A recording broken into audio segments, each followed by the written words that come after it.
Hello everyone, welcome to RPA Learners, and this is an fresh videos on Power Automate Desktop or the first tutorial that I'm starting in my channel. And in this video we're going to discuss about the designer panel and what are the different panels that are available in Power Automate Desktop, and also let me know how's the audio quality in this video in the comment section below. And let's get started with the topic. And when you open Power Automate Desktop, this is the screen that you will see. This is the main screen that you will see when you open the Power Automate Desktop, and let's see what are present in this main screen. So here in the left of corner you can see a new flow. This is how you can add new flows to your Power Automate Desktop if you want to create 2 3 4 different projects. And here it says flow name. This is a main name that you are seeing here, which is test. And if we and you can also see, you can either add a name or one will be auto generated. You can add a name, or else it will take an untitled, it will take it as an untitled. So I'm not adding any name, and let's see how it creates a new flow. And let's click on the create, and you can see it is untitled. It named itself that untitled. And you can also see the status, which is currently it is in editing mode. It will open the new window of that particular flow, and the modified time in the less than a minute ago.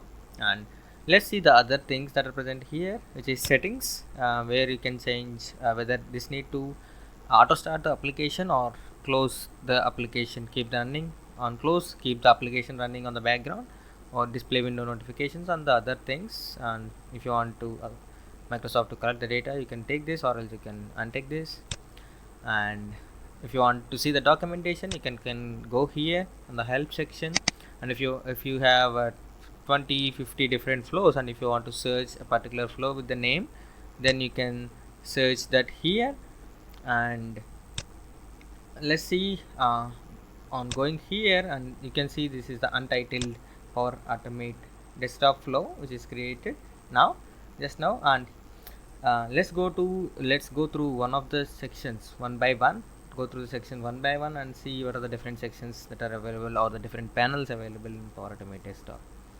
And the first one in the left side, you can see, which is actions panel, where you can see the different types of actions that you can use while designing your flow in the Power Automate Desktop, which is wait, let's say in the variables, on the different actions that you can use.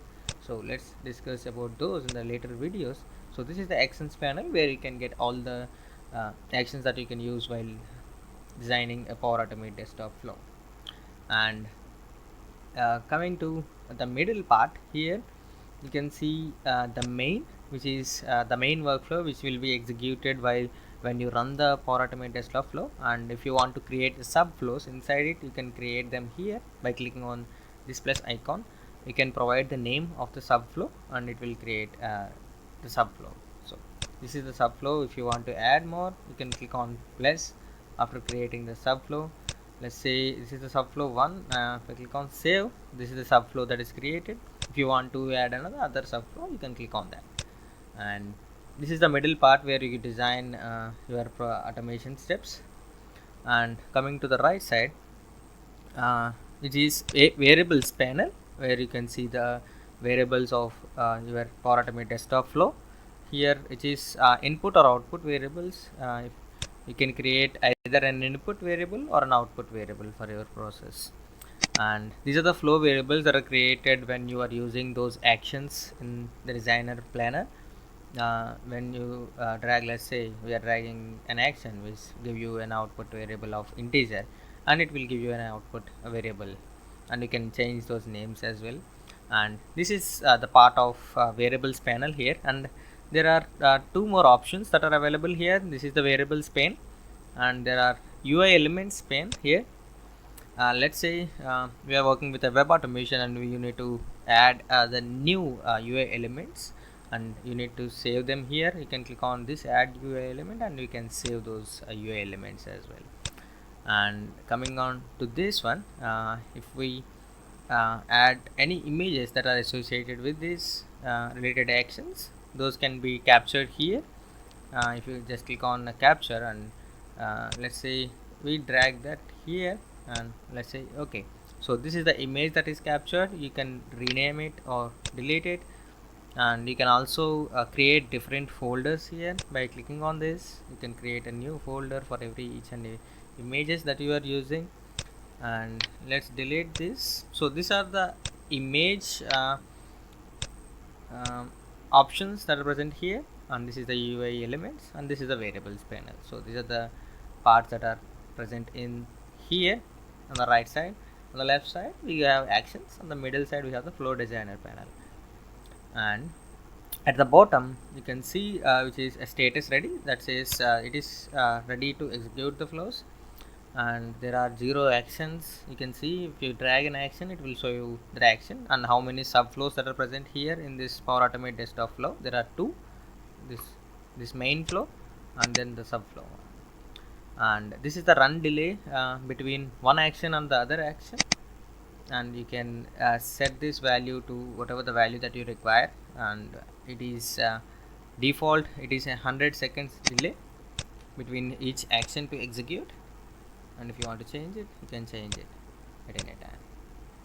And these are these are the panels, different panels in Power Automate desktop. And let's see what are the options that are available at the top, which is if you want to save the flow, you can click here. If you want to run the flow, then you can click on this button. If you want to stop the executing flow, you can click on this stop. And if you want to run action by action by saying what is the action that is performing and then go to the next action, then you can use this one. And if you have any web recorders, here this is an option for the web recorder. If you click on that, it will ask you for this one. You need to specify the browser instance. If you are working with Chrome, you can use this Chrome, or on later the options that are available. And if, this is a desktop recorder. If you want to use the recorder options, you can use them. And if you go to here, which is, if you want to save this file, you can save it or exit out. And if you want to edit, you can also edit. You can select all the actions that are present in the flow by pressing Ctrl A, or the Ctrl V option to paste it. If you want to debug it, run next action F10. These are the different keyboard shortcuts that you can see. And web recorder and the browser extensions, if you want to install the browser extensions, that you can do from here. And in the view, if you have any errors, that will show this here. And these are the default views that we have in the locals panel on the right side, and the variables and the images and the UI elements. And in the help, you have the documentation panel. So if you want to search any action, that you can search here inside the flow. If we are searching for a action, if we have 100 actions and you want to search for the one action particularly there, and you can search it from here. So this is the overall desktop overview of the different panels that are available in Power Automate desktop.